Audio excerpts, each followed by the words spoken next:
Hello everyone, welcome to the channel TutorBox. In today's class we are going to discuss about reporting of ADR. Okay, ADR means adverse drug reaction. In earlier classes we already discussed about the classification of ADR, definition of ADR as well as detection of ADR. Okay, so आगे बढ़ने से पहले मैं आप सभी लोगों से यही कहना चाहूँगा कि हमारे हर लेक्चर के अंदर एंड में हम कुछ MCQ देते हैं. उन MCQ का आंसर आप कमेंट बॉक्स में लिखें. और अगर आप लोगों को ये लेक्चर पसंद आता है तो इस लेक्चर को लाइक और शेयर करना ना भूलें. सो सबसे पहले यहाँ पर देखिए क्या है, how to report the adverse drug reactions. This is important. First हमने डिटेक्शन कर लिया एडवर्स ड्रग रिएक्शन का. हमारे पास में अलग अलग मेथड थे, so we are able to identify the adverse drug reaction. Now what is the method, क्या मेथड होगा एडवर्स ड्रग रिएक्शन को रिपोर्ट करने का. Okay, so the first thing is that spontaneous reporting of suspected ADR. Spontaneous reporting of suspected ADR is important. Okay, जितने भी suspected ADR है उनकी spontaneous reporting होनी चाहिए. मीन्स जब ADR आपको मिल रहा है उसी सेम डे पर ही रिपोर्टिंग हो जाए, that is much better. Okay, so spontaneous reporting of suspected ADR, a regional and country wide system for reporting of ADR. Okay, so पूरी कंट्री में रीजनल हो या चाहे पूरी कंट्री हो उसमें रिपोर्टिंग का सिस्टम होता है, स्पॉन्टेनियस रिपोर्टिंग का सिस्टम होता है. And it is currently the major source of information for pharmacovigilance. Okay, so spontaneous reporting of ADR is the major source of information in the pharmacovigilance system. Okay, now understand various point of reporting of ADR. Okay, so the first thing is that जो हमारे mind में आता है वो क्या है, who should report ADR, कौन ADR को रिपोर्ट करेगा. It is the responsibility of whom, किसकी रेस्पॉन्सिबिलिटी होगी कि जो है एडवर्स ड्रग रिएक्शन को रिपोर्ट करेगा. So the first one is health care professional. Health care professional means doctors. Health care profession means यहाँ पर जो है डॉक्टर्स हो गए as well as physician we can say. Okay, so doctors physician इनकी जो, क्योंकि यही लोग जो हैं पेशेंट के काफ़ी कांटेक्ट में होते हैं, so that's why we can say that health care professional are important person to report the ADR. Okay, then nurses. Nurses 24 hours जो है पेशेंट के साथ रहती हैं, उनको रेगुलरली चेक करती हैं, तो they are also able to find out the ADR. Okay, और पेशेंट जो है नर्सेस को अच्छे से रिपोर्ट कर सकता है. And then pharmacist. Pharmacist also can report the adverse drug reaction. Clear. Then marketing authorization holder. This is important. क्यों इंपॉर्टेंट है, क्योंकि market authorization holder means the company which making the product. Okay, the company which making the product. So these company getting information from drug regulatory authority that we identify a new adverse drug reaction. So these adverse drug reaction is reported to the company and then it is the responsibility of the company. ये company की responsibility है कि वो further letters issue करे. Letters किसको issue करेगी, health care professional, nurses, pharmacist. Okay, and as well as they can also update the package insert. Okay, वो package insert को भी अपडेट कर सकती हैं. Clear. So this are the thing who should report the ADR. तो hopefully आप लोगों को ये चीज समझ में आ गई होगी कि ADR कौन रिपोर्ट करेगा. Now the second question is what to report, क्या रिपोर्ट करनी चाहिए. ओके, किस चीज को रिपोर्ट करेंगे. So this is important. ये समझना बहुत जरूरी है हेल्थ केयर प्रोफेशनल के लिए as well as nurses, pharmacist staff के लिए कि क्या चीज रिपोर्ट करनी है. Because everybody know that in package insert the drug company has mentioned the adverse drug reaction of the drug which are frequently occur और which are rarely occur. Okay, so instead of that what are the new adverse drug reaction reported in the specific people. so वो सारी चीजें यहां पर mention की जाएगी. so all serious reaction और interaction, जितनी भी serious adverse drug reactions होंगी as well as drug interactions होंगी, वो सब कुछ क्या करनी पड़ेगी, रिपोर्ट करनी पड़ेगी. then ADR which not clearly stated in the package insert. okay, so as we know in package insert we found information of the drug. देखिए जो भी कोई ड्रग होगी उसका कोई जो पैकेट होता है उसके अंदर एक लीफलेट आपको मिलता है, उसको हम क्या बोलते हैं, पैकेज इंसर्ट। ओके, सो पैकेज इंसर्ट मतलब लीफलेट के अंदर उस ड्रग की पूरी इंफॉर्मेशन होती है। ओके, तो यहाँ मैं आप लोगों को एक लीफलेट शो कर रहा हूँ, वो आप लीफलेट देख लीजिए। ओके, तो इसी तरह लीफलेट के अंदर क्या होगा, उस पर्टिकुलर ड्रग की इंफॉर्मेशन दी हुई कि कौन कौन से ADR शो किए हुए हैं। यहाँ मैं आपको फेविपिराविर की इंफॉर्मेशन शो कर रहा हूँ। ओके, सो पैकेज इंसर्ट में जो क्लियरली मेंशन नहीं है उनको अगर डिटेक्ट किया है तो यहाँ उसको रिपोर्ट करना होगा।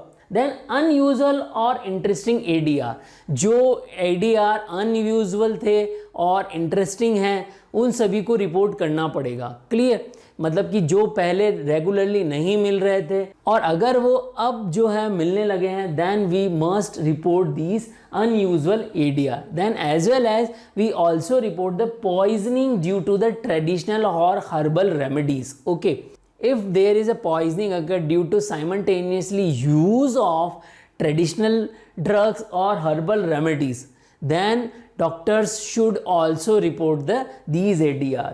Okay, and ADR only identify in specific people, like ऐसा भी हो सकता है कि there specific people, group of people means like liver failure people or like kidney failure people or heart, especially heart compromised patient having some adverse reaction or new identified reaction. So such kind of adverse drug reaction also report by these people. Okay, so these all 4 people means particularly we can say doctors, nurses and pharmacists must understand about these adverse drug reaction. Okay, marketing authorization industry get the information from the drug regulatory authorities. Okay, that's why these 3 people must understand about the what to report, क्या report करना है. Okay, then understand what other things where to report. Okay, कहाँ report करेंगे. Suppose करिए किसी को adverse drug reaction मिल गई तो अब वो रिपोर्ट कहाँ करेंगे. सो जस्ट अंडरस्टैंड हर एक कंट्री के अंदर क्या होता है, फार्माकोविजिलेंस सेंटर होता है. सो pharmacovigilance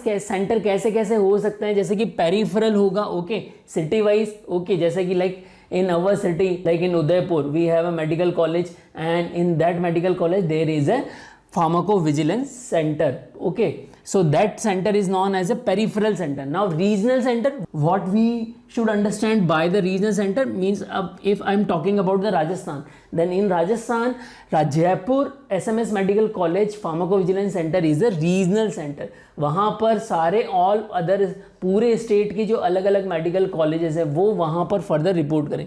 and then centre I already discussed, it is particularly a Indian Pharmacopoeial Commission. Okay, and nowadays there is a pharmacovigilance app. Okay, I already discussed in earlier lecture. Indian Pharmacopoeial Commission release an app to report the ADR. Okay, in that particular app we can found the ADR reporting form. Okay, so for healthcare profession, nurses, pharmacists can report ADR through that particular app. Okay, then section to validate ICSR. Okay, ICSR means individual case safety report. Okay, individual case safety report. Okay, so individual case safety report means जो हम form fill करेंगे तो उसमें क्या क्या information होंगी. Okay, सो कौन कौन से सेक्शन होंगे, clear. So there are 4 section in ICSR. What are those section? First one is identifiable patient, second is identifiable reporter, third one is suspected ADR and fourth one is suspected medicine. Okay, तो यहाँ पर समझ लिए क्या हो गया, हमें एक तो पेशेंट होना चाहिए, एक ADR को रिपोर्ट करने वाला क्या होना चाहिए, रिपोर्टर होना चाहिए. रिपोर्टर मीन्स यहाँ कौन हो जाएगा, डॉक्टर्स हो गए, नर्स हो गए और फार्मासिस्ट हो गए. देन सस्पेक्टेड ADR, किस तरह का ADR हमें मिला है और मेडिसिन कौन सी है जिसकी वजह से मिला है. So what are the important thing which are required for identifiable patient. So the first thing is patient का नेम क्या है, देन सेक्स क्या है, देन वेट क्या है and age at the time of reaction as well as date of birth क्या है उस पेशेंट की. ओके, तो एग्जैक्ट एज क्या है और age at the time of reaction. Okay, then reporter के बारे में क्या पता होना चाहिए, we must know about the qualification if the reporter is a health care professional. Okay, qualification तभी होगी जब हेल्थ केयर प्रोफेशनल रिपोर्टर होगा, अगर पेशेंट है तो जरूरी नहीं है कि वहाँ क्वालिफिकेशन लिखी जाए। देन कॉन्टैक्ट डिटेल्स होनी चाहिए, एड्रेस होना चाहिए और नेम होना चाहिए। Okay, then about the suspected ADR, so in this suspected ADR we must require the information. So what kind of information about the ADR is required? The first thing is description of reaction. तो यहाँ पूरा detail लिखा जाएगा। Suppose करिए penicillin ली या कोई भी नई ड्रग ली, like if I am talking about the favipiravir अगर ड्रग ली और उसको लेने से रैशेस हो गए, तो रैशेस अगर हुए तो उसका पूरा डिस्क्रिप्शन लिखा जाएगा, कैसा वो दिख रहे हैं और कितने सीरियस हैं, एज वेल एज उसका फोटोग्राफ लिया जाएगा, तो पूरा डिस्क्रिप्शन यहाँ पर मेंशन किया जाएगा। Then seriousness of the reaction, so reporter report about the seriousness कि ये लाइफ थ्रेटनिंग है या नहीं है। सो यहाँ पर सीरियसनेस कैसे पता लगेगी, ये केवल फिजिशियन पता लगा सकते हैं, डॉक्टर पता लगा सकते हैं कि कितना सीरियस वो एडवर्स ड्रग रिएक्शन है, पेशेंट को कितनी प्रॉब्लम हो रही है। Then date of start and stop of the reaction, कि किस दिन जो है वो रिएक्शन जो है एडवर्स ड्रग रिएक्शन स्टार्ट हुई है और कब खत्म हो गई है, तो स्टार्ट और स्टॉप डेट भी पता होना चाहिए। Then date of drug withdrawal और continue after ADR, so drug को कब विड्रॉ किया, मान लो एडवर्स ड्रग रिएक्शन आया और उसके बाद में कब विड्रॉ किया गया, एंड अगर विड्रॉ कर लिया गया और उसके बाद में दोबारा से ड्रग को कब स्टार्ट किया गया एडीआर आने के बाद में। ओके, तो इसकी इंफॉर्मेशन भी होनी चाहिए। Then treatment provided for reaction, यहाँ पर यह भी मेंशन होना चाहिए कि जब एडवर्स ड्रग रिएक्शन आया तो उसके लिए क्या ट्रीटमेंट प्रोवाइड किया गया, मीन्स कौन सी ड्रग उस पेशेंट को दी गई या फिर ड्रग को विड्रॉ कर लिया गया, विदहोल्ड कर लिया गया। ओके, तो ये सारी इंफॉर्मेशन यहाँ पर होनी चाहिए। Then relevant test and laboratory report, यहाँ पर क्या पता होना चाहिए, रिलेवेंट टेस्ट के बारे में पता होना चाहिए और लेबोरेटरी डाटा पता होना चाहिए। मीन्स पेशेंट की अगर लीवर फंक्शन टेस्ट किए हों, किडनी फंक्शन टेस्ट किए हों और ड्रग ने जो कि पहले आइडेंटिफाई नहीं थे ऐसे रिपोर्ट दी हो, लाइक लीवर फंक्शन टेस्ट और किडनी फंक्शन टेस्ट में जो रिपोर्ट है वो सही नहीं आई हो, ओके, फ्लक्चुएट हो और एबनॉर्मल हो, then we such kind of report must reported in the suspected ADR. Now what about the suspected medicine? Okay, so जिस मेडिसिन से हुआ है उसकी भी इंफॉर्मेशन उस फॉर्म के अंदर होनी चाहिए, ICSR के अंदर होनी चाहिए। ओके, सो क्या क्या होगा, नेम होगा, नेम में क्या होगा, जेनरिक नेम होना चाहिए, ब्रांड नेम होना चाहिए, कौन सी कंपनी ने बनाई है वो होना चाहिए, स्ट्रेंथ होना चाहिए, मतलब कि डोज कितनी लगी है 40 mg, कंसंट्रेशन पर्टिकुलरली, स्ट्रेंथ मतलब कंसंट्रेशन, 10 mg 50 mg 100 mg क्या dose and frequency. Okay, and doses form, कौन सी डोजेस फॉर्म है, टेबलेट है, कैप्सूल है, पेरेंट्रल है। Then route of administration, okay, route of administration पता होना चाहिए, लेकिन ओरल दिया है, IV दिया है। ओके, इंडिकेशन ऑफ यूज, किस इंडिकेशंस के लिए यूज की गई है, मतलब कौन सी क्लिनिकल कंडीशन थी जब उस ड्रग को प्रेस्क्राइब किया गया। ओके, पेशेंट की कैसी कंडीशन थी, तो वो सारी सब कुछ इसमें मेंशन होना चाहिए। देन ड्यूरेशन ऑफ यूज, कितने टाइम पीरियड के लिए ड्रग यूज की गई, फॉर 7 डे, फॉर 15 डेज, वो सब कुछ मेंशन होना चाहिए। किस दिन को स्टार्ट की गई थी, स्टार्ट डेट और स्टॉप डेट भी मेंशन होनी चाहिए, as well as batch number. Okay, so these things must be mention in the ICSR form. Okay, तो ये सारा सब कुछ डाटा जो है ICSR फॉर्म में अवेलेबल होना चाहिए, ये पूछा जाता है। ओके, और जो भी रिपोर्टर होगा वो सारा ये डाटा फिल करेगा। Okay everyone, I hope you people are able to understand reporting of ADR। यहाँ पर मैंने आप लोगों से कुछ क्वेश्चंस डिस्कस किए हुए हैं, उन क्वेश्चंस के आंसर आप कमेंट बॉक्स में लगे, और अगर आप लोगों को लगता है कि ये लेक्चर यूज़फुल है तो इस लेक्चर को ज़्यादा से ज़्यादा बच्चों तक शेयर करिए। जय भारत, जय हिंद।